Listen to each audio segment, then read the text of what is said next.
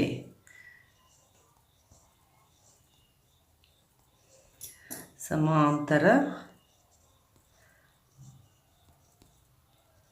ಚತುರ್ಭುಜದ ಕರ್ಣಗಳು ಪರಸ್ಪರ ಅರ್ಧಿಸುತ್ತವೆ.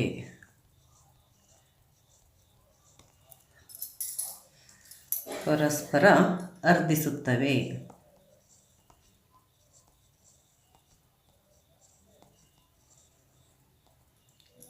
ಆದ್ದರಿಂದ ಓ ಇದು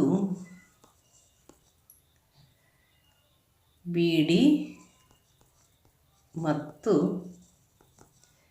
ಎ ಸಿಗಳ ಮಧ್ಯಬಿಂದು.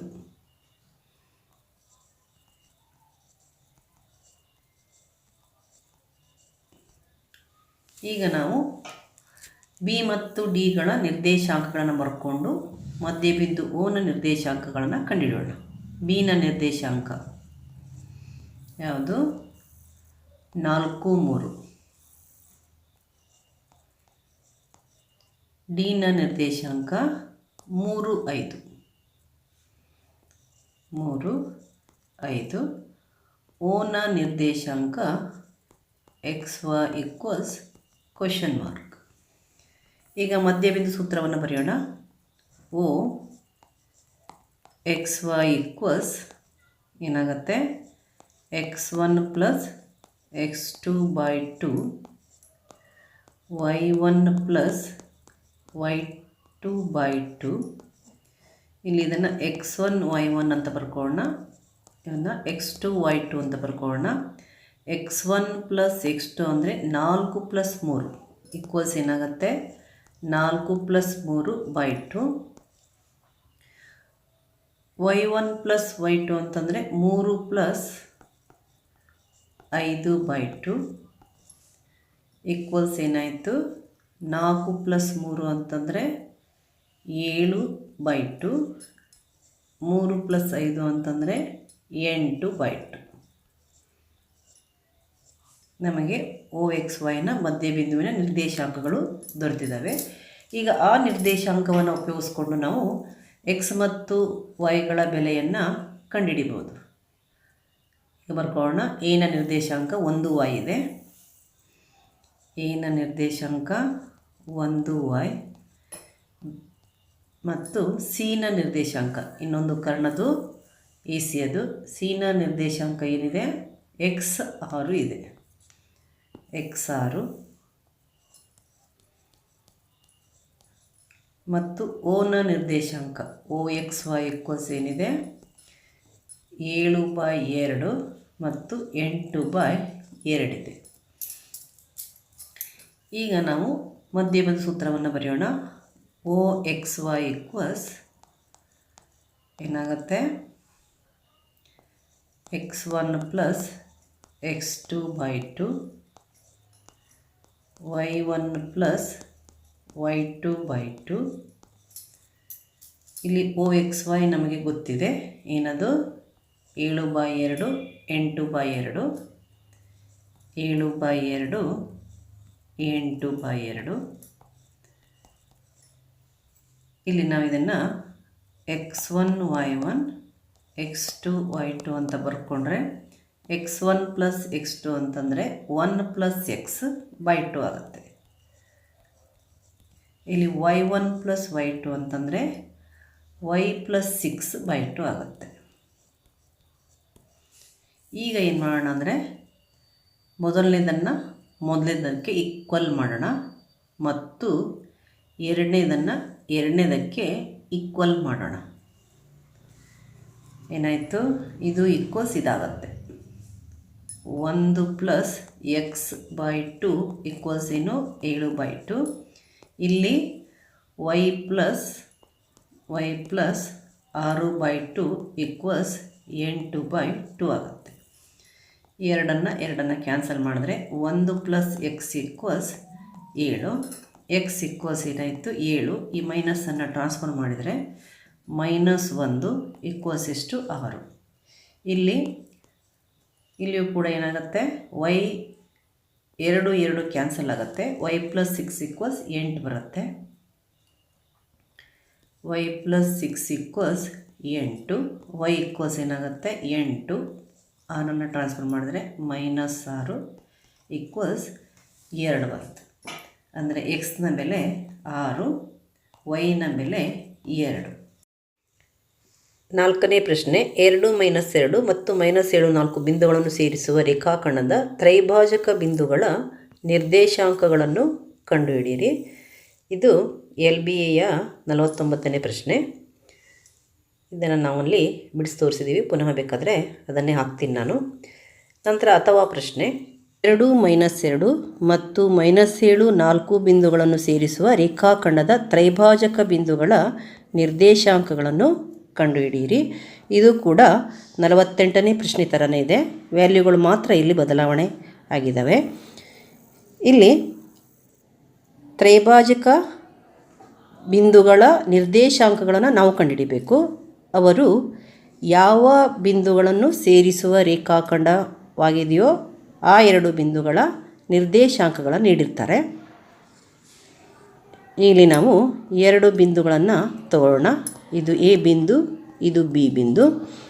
ಇದರ ನಿರ್ದೇಶಾಂಕಗಳು 2 - 2 ಮತ್ತು Bನ ನಿರ್ದೇಶಾಂಕಗಳು -7 4. ತ್ರೈಭಾಜಕ ಬಿಂದುಗಳಂದರೆ 2 ಬಿಂದುಗಳಿರ್ತವೆ. ಆ 2 ಬಿಂದುಗಳು AB ಸರಳ ರೇಖೆಯನ್ನು, AB ರೇಖಾಖಂಡವನ್ನು ಸಮನಾಗಿ 3 ಭಾಗಗಳನ್ನಾಗಿ ಮಾಡುತ್ತೆ. ನಾವು ಇದನ್ನು P ಅಂತ ಇಟ್ಕೊಳ್ಳೋಣ, ಇದನ್ನು Q ಅಂತ ಇಟ್ಕೊಳ್ಳೋಣ. ಇಲ್ಲಿ ಸಮನಾದ 3 ಭಾಗಗಳಾಗಿರೋದ್ರಿಂದ ಅನುಪಾತ ಏನಾಗುತ್ತೆ 1:1:1. P ಬಿಂದುವು AB ರೇಖಾಖಂಡವನ್ನು ಯಾವ ಅನುಪಾತದಲ್ಲಿ ವಿಭಾಗಿಸೋದು? ಇಲ್ಲಿ 1 ಭಾಗ ಇದೆ, ಇಲ್ಲಿ 2 ಭಾಗ ಇದೆ. ಇಲ್ಲಿಂದ ಇಲ್ಲಿವರೆಗೆ 2 ಭಾಗ ಇದೆ. 1:2 ಆಗುತ್ತೆ. ಇಲ್ಲಿ P ಬಿಂದುವು ABಯನ್ನು ವಿಭಾಗಿಸುವ ಅನುಪಾತ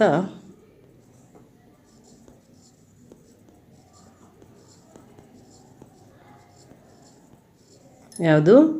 1:1 + 1 ಅಂದರೆ 1:2. ಹಾಗೆ Q ಬಿಂದು ABಯನ್ನು ಯಾವ ಅನುಪಾತದಲ್ಲಿ ವಿಭಾಗಿಸುತ್ತೆ? ಇಲ್ಲಿ 1 + 1 ಇದೆ. 1 + 1 2, 2:1. Q ಬಿಂದುವು ABಯನ್ನು ಯಾವ ಅನುಪಾತದಲ್ಲಿ ವಿಭಾಗಿಸುತ್ತೆ? 2:1. ಅದಕ್ಕೆ ಬರೆಯೋಣ, Q ಬಿಂದು ABಯನ್ನು ವಿಭಾಗಿಸುವ ಅನುಪಾತ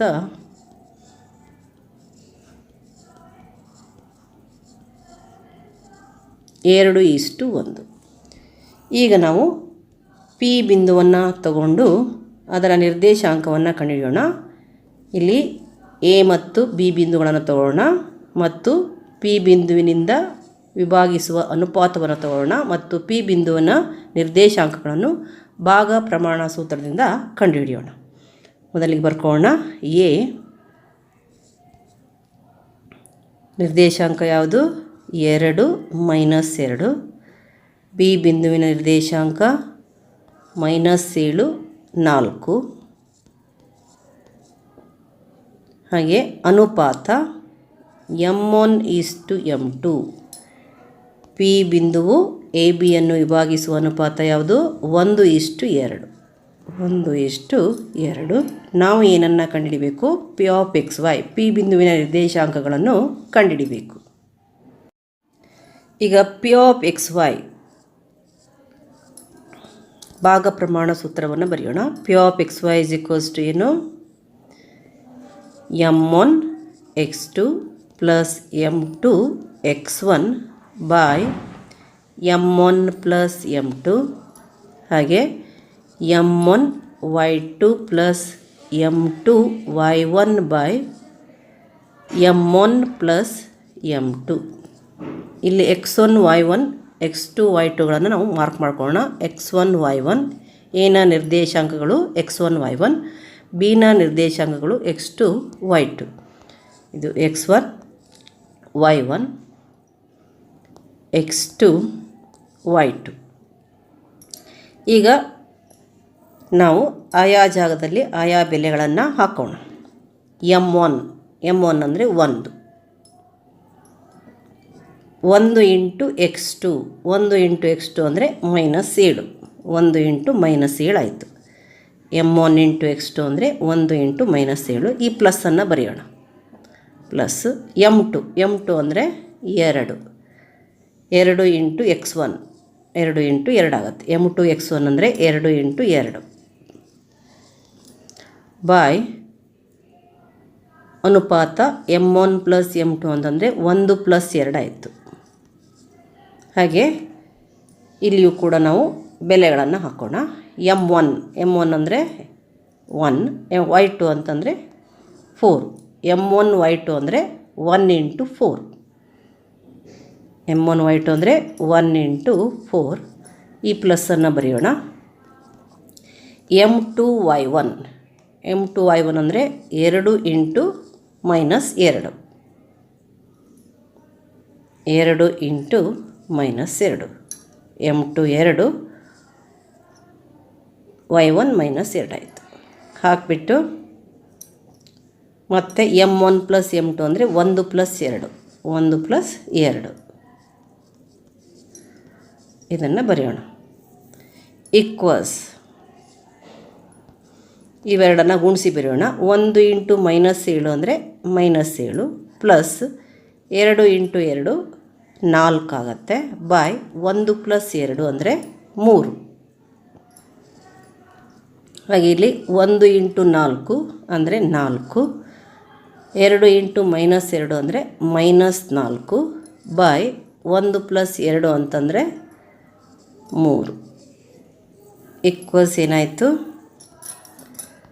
ಈಕ್ವಲ್ಸ್ -7 ಪ್ಲಸ್ 4 ಅಂತಂದರೆ 7ರಲ್ಲಿ 4 ಕಳಿಬೇಕು. ಬೇರೆ ಬೇರೆ ಚಿಹ್ನೆ ಇದೆ, ಕಳೆದ್ಬಿಟ್ಟು ದೊಡ್ಡದ್ರ ಚಿಹ್ನೆ ಮೈನಸನ್ನು ಹಾಕಬೇಕು. 7ರಲ್ಲಿ 4 ಹೋದರೆ 3, -3/3.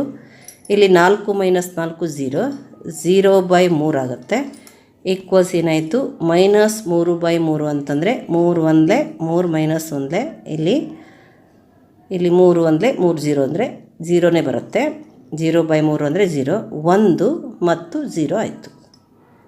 ಇದು P ಬಿಂದುವಿನ ನಿರ್ದೇಶಾಂಕ. ಈಕ್ವಲ್ಸ್ -1 0 ಆಯಿತು. ಈಕ್ವಲ್ಸ್ ಏನಾಯಿತು? -1 0. ಮೊದಲ ತ್ರೈಭಾಜಕ ಬಿಂದು Pನ ನಿರ್ದೇಶಾಂಕಗಳು ನಮಗೆ ದೊರಕಿತು. P of xy is equals to -1 0. ಇಲ್ಲಿ ಮೊದಲ ತ್ರೈಭಾಜಕ ಬಿಂದು Pನ ನಿರ್ದೇಶಾಂಕಗಳು ಏನು? -1 0. ಈಗ ನಾವು ಎರಡನೇ ತ್ರೈಭಾಜಕ ಬಿಂದು Qನ ನಿರ್ದೇಶಾಂಕಗಳನ್ನು ಕಂಡುಹಿಡಿಯೋಣ. ಈಗ ನಾವು Q ಬಿಂದುವಿನ ನಿರ್ದೇಶಾಂಕಗಳನ್ನು ಕಂಡುಹಿಡಿಯೋಣ. ಅವೇ ಬಿಂದುಗಳು ಎ ಬಿ ಸರಳ ರೇಖೆಯನ್ನು Q ಬಿಂದುವು ಯಾವ ಅನುಪಾತದಲ್ಲಿ ವಿಭಾಗಿಸುತ್ತೆ? ಇಲ್ಲಿ 2:1 ಅನುಪಾತದಲ್ಲಿ. ಯಾವ ಅನುಪಾತ? 2:1 ಅನುಪಾತದಲ್ಲಿ ಅದು ವಿಭಾಗಿಸುತ್ತೆ. ಇದು 2 ಆಗುತ್ತೆ, ಇದು 1 ಆಗುತ್ತೆ. 2:1 ಅನುಪಾತದಲ್ಲಿ ವಿಭಾಗಿಸುತ್ತೆ. ಅದಕ್ಕೆ ಅನುಪಾತ ಏನು ಬರ್ಕೊಳ್ಳೋಣ? 2:1. ಇಲ್ಲಿ ನಾವು ಮೊದಲಿಗೆ ಚರ್ಚೆ ಮಾಡಿದ್ದೀವಿ. 2:1 ಅನುಪಾತದಲ್ಲಿ ನಾವು Q of xy is equals to ಕಂಡುಹಿಡಿಬೇಕಾಗಿದೆ. ಇಲ್ಲಿ ಎನ ನಿರ್ದೇಶಾಂಕಗಳು ಅವೇ ಇರ್ತವೆ, ಬಿನ ನಿರ್ದೇಶಾಂಕಗಳು ಕೂಡ ಅವೇ ಇರ್ತವೆ. ನಾವು ಏನನ್ನು ಬದಲಾಯಿಸೋ ಅವಶ್ಯಕತೆ ಇಲ್ಲ. ಕೇವಲ ಇಲ್ಲಿ ಅನುಪಾತ ಮಾತ್ರ ಬದಲಾಗುತ್ತೆ. 2:1 ಬಿಂದು Pನ ಬದಲು Q. ಈಗ ನಾವು ಮತ್ತೆ Q ಆಫ್ xy ಅಂತ ಬರ್ಕೊಂಡು ಭಾಗ ಪ್ರಮಾಣ ಸೂತ್ರವನ್ನು ಬರೆಯೋಣ. Q of xy equals m1 x2 plus m2 x1 by m1 plus m2. ಹಾಗೆ m1 y2 plus m2 y1 by m1 plus m2 equals m1 x2 ಅಂತಂದರೆ 2 ಇಂಟು ಮೈನಸ್ 7 ಆಗುತ್ತೆ. 2 into minus 7 plus 2 into minus 7 2 into minus 7 m1 x2 ಅಂತಂದರೆ 2 into minus 7 ಪ್ಲಸ್ಗೆ plus ಬರೆಯೋಣ. m2 x1 m2 x1 ಅಂದರೆ ಏನಾಯಿತು 1 into 2 ಆಗುತ್ತೆ. m2 x1 ಅಂದರೆ 1 into 2 1 into 2 by 2 plus 1 by 2 plus 1. ಹಾಗೆ ಇಲ್ಲೂ ಕೂಡ m1 y2 m1 y2 ಅಂದರೆ 2 into 4 2 into y2 m1 y2 ಅಂದರೆ 2 ಇಂಟು 4 ಪ್ಲಸ್ m2 y1 ಅಂತಂದರೆ 1 into minus 2 1 into minus 2 by 2 plus 1 equals 2 2 ಎಳ್ಳೆ 14 minus 14 ಆಗುತ್ತೆ. Plus 1 2 2 by 2 plus 1 3 2 4 8 1 into minus 2 minus 2 by 2 plus 1 3 equals minus 14 plus 2 ಅಂದರೆ ಇಲ್ಲಿ ಕಳಿಬೇಕು. 14 2 ಹೋದರೆ 12. ಚಿಹ್ನೆ ಯಾವ್ದು ಬರುತ್ತೆ? ದೊಡ್ಡ ಸಂಖ್ಯೆ ಚಿಹ್ನೆ ಬರುತ್ತೆ ಮೈನಸ್ 12 ಬೈ 3 8 ಮೈನಸ್ 2 ಅಂದರೆ 6 ಬೈ 3 ಆಗುತ್ತೆ. ಇಲ್ಲಿ 3 1 3 4 ಅಂದರೆ ಮೈನಸ್ 4 ಬರುತ್ತೆ. ಮೈನಸ್ 4 3 1 3 2 ಅಂದರೆ 2 ಬರುತ್ತೆ. ಅಂದರೆ ಕ್ಯೂ ಆಫ್ ನಂತರ ಅಥವಾ ಪ್ರಶ್ನೆ A15 B24 ಮತ್ತು C9-3 ಬಿಂದುಗಳು ಸರಳರೇಖಾಗತವಾಗಿವೆ ಎಂದು ದೂರ ಸೂತ್ರದ ಸಹಾಯದಿಂದ ಸಾಧಿಸಿ. ಇಲ್ಲಿ ನಾವು AB BC ಮತ್ತು AC ಕಂಡುಹಿಡಿಯಬೇಕು. ಈಗ ಮೊದಲಿಗೆ AB ಕಂಡುಹಿಡಿಯೋದಕ್ಕೆ AB ಅಂದರೆ A ಬಿಂದುವಿನ ನಿರ್ದೇಶಾಂಕ 1 5 B ಬಿಂದುವಿನ ನಿರ್ದೇಶಾಂಕ 2 4. ಇದನ್ನು x1 y1 x2 y2 ಅಂತ ಬರ್ಕೊಳ್ಳೋಣ. AB equals whole root x2 minus x1 whole square plus y2 minus y1 whole square equals x2 minus x1 ಅಂದರೆ 2 minus 1 whole square plus y2 minus y1 ಅಂದರೆ 4 minus 5 whole square equals 2 minus 1 ಅಂದರೆ 1 square plus 4 minus 1 ಅಂದರೆ minus 1 whole square ಆಯಿತು. Equals 1 square ಅಂದರೆ 1 into 1 1 minus 1 square ಅಂದರೆ minus 1 into 1 1 equals ಏನು ಬಂತು? √2 ಬಂತು. ಹಾಗೆಯೇ BCಗೆ ಬಿನ ನಿರ್ದೇಶಾಂಕ ಯಾವುದು? 2 4. ಸಿನ ನಿರ್ದೇಶಾಂಕ 9 ಮೈನಸ್ 3 2 4 ಸಿ 9 ಮೈನಸ್ 3. ಇಲ್ಲಿ BCಯನ್ನು ಕಂಡುಹಿಡಿಯೋಣ. BC ಈಸ್ ಈಕ್ವಲ್ಸ್ ಟು ಏನಾಗುತ್ತೆ? Whole root x2 minus x1 whole square plus y2 minus y1 whole square ಆಗುತ್ತೆ. ಈಕ್ವಲ್ಸ್ ಏನಾಯಿತು? x1 y1 x2 y2.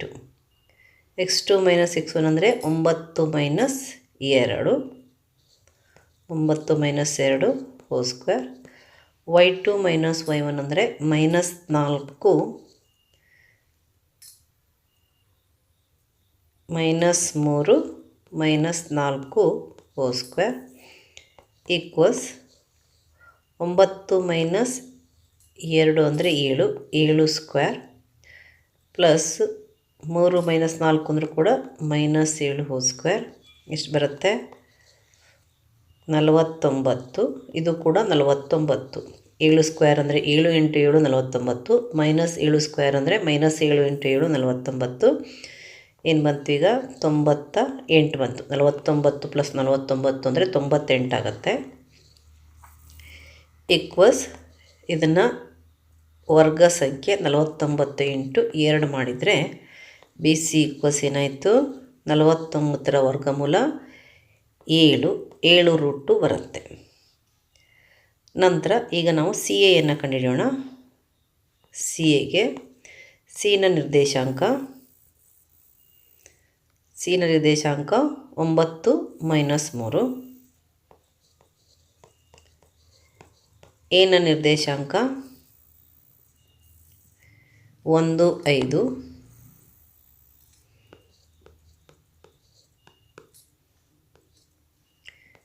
x1 y1 x2 y2 ಅಂದರೆ ಏನಾಗುತ್ತೆ ಇಲ್ಲಿ? C A is equals to whole root x2 minus x1 whole square plus y2 minus y1 whole square ಆಗುತ್ತೆ. x2 minus x1 ಅಂತಂದರೆ 1 minus 9, 1 minus 9 whole square. y2 minus y1 ಅಂದರೆ 5 minus -3 whole square equals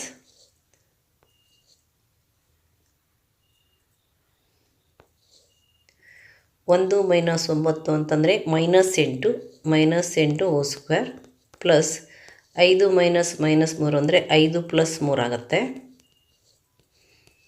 hole square equals ಏನಾಯಿತು? -8 whole square ಅಂದರೆ 64, -8 × -8 64 plus ಇಲ್ಲಿ 5 plus 3 8, 8ರ ವರ್ಗ ಅಂತಂದರೆ ಮತ್ತೆ 64 ಬರುತ್ತೆ.